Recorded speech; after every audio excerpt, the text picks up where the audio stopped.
To launch the fourth book of the series, Tijaran Tales. It's a space adventure for young adults, and obviously these are the first three books, and that's the launch for today. Tijaran's Heart. When I read the first book, I noticed that there are much less violence and conflict in at least the two first books than that there is in like Harry Potter or in Darren Shawn or some of the other books that are published for that audience, like 10 to 13, 14. Have you had anyone react to that or say anything about that in particular? No one complained, but it isn't the first time that it was noticed. When I think of a starship, I think of Star Trek. I think of a place where people respect each other, where there is a lot of honor. I mean, I know that Star Trek it's also set in quite a violent environment, if you like, because it's space. You know, you have the conflict with the other races, etc. But I love to envision a society that is to come where people actually have a lot of respect for each other, and that's why, for example, even the kids as they're growing up in the relationship with their adult, they salute each other almost Japanese style. You know, like there is the sense of honor and tradition, and I like that very much. And you will have to have conflict because otherwise, it becomes quite difficult. But that's the kind of world that I want to see coming. Because I have recommended it to parents who have children who don't like the violent way of the fantasy, especially maybe, and that they find these books better to read for their children. So it's nice to have an alternative to all that. As I said, yes, I was pointed out. Thank you. No, thank you. I think there is a time and place for everything. I think as well. So thank you. That's very nice. But I am looking forward to the conflict rising now.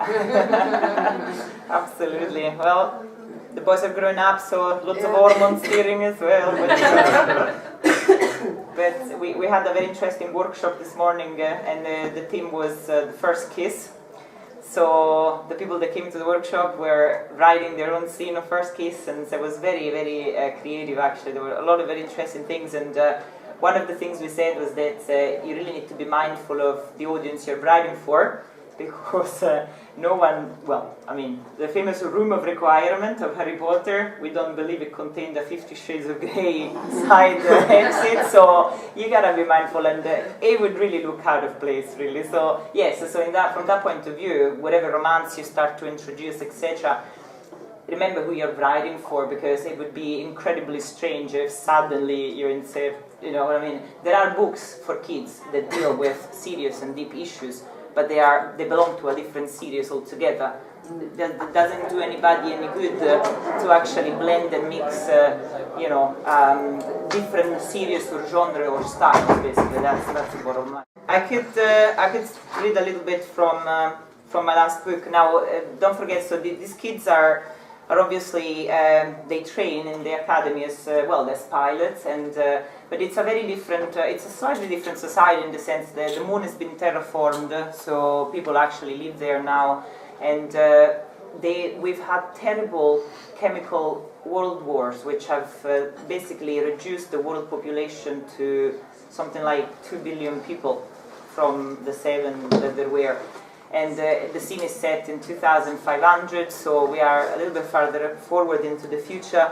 And some of the effect of these chemical wars is that for some kids there have been some alterations in their DNA. So obviously some of these kids have abilities and skills that allow them to manipulate matter with their mind.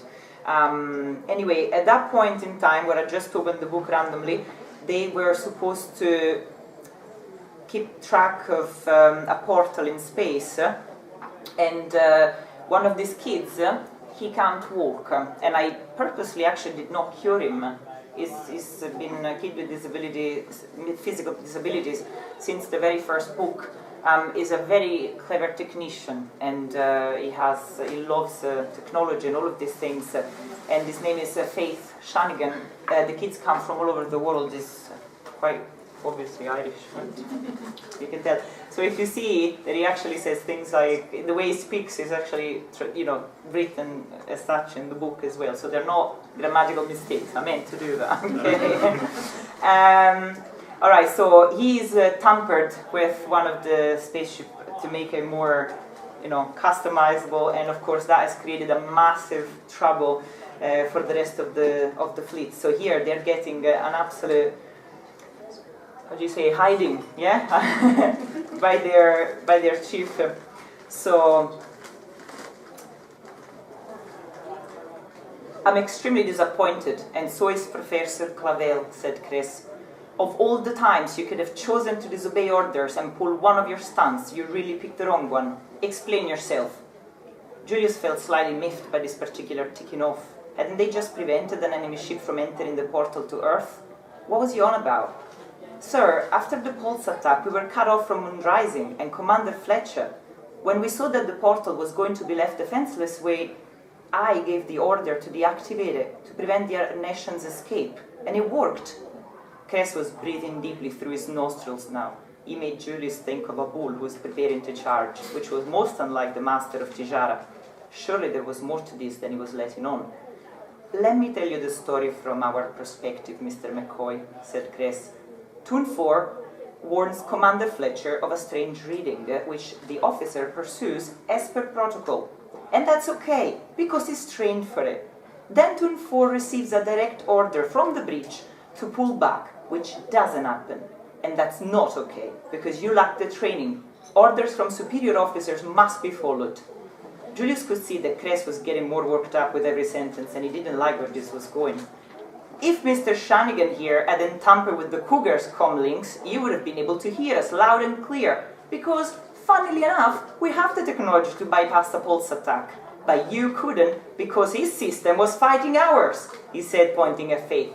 So, Fletcher couldn't tell you to get out of the way, but kept pushing their nation towards the portal because we had a plan. An entire team was waiting for this dratted shuttle on the other side of the portal, ready to catch it. But it never arrived. And do you know why? Because you broke the damn thing. It will take us hours to fix the core engine, delaying the entire mission by half a day. The artifact would have been retrieved on the other side. End of story. Satisfied. Julius and Faith just stood there speechless, trying to digest Cress's words. Just who do you think you are? Continued Cress loudly, still in obvious need of letting off steam. After 4 years of training, you still treat us like we are the enemy, the people to contradict. There is nothing that we do on Zed that is meant to hurt you. Nothing. We are your family. And with that, he stomped around the table and sat down in his chair.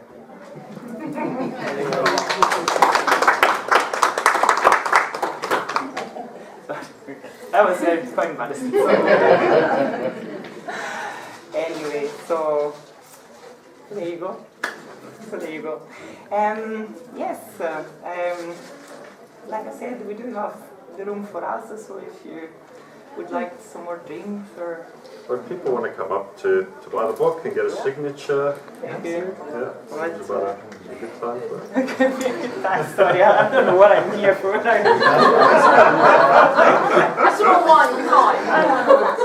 You're here to sell books to those I of us know, who haven't I'm not already very good bought at them. But I already bought it. I know you did. Actually, I know the people in the audience that have already been to see me. Thank you. Thank you. So,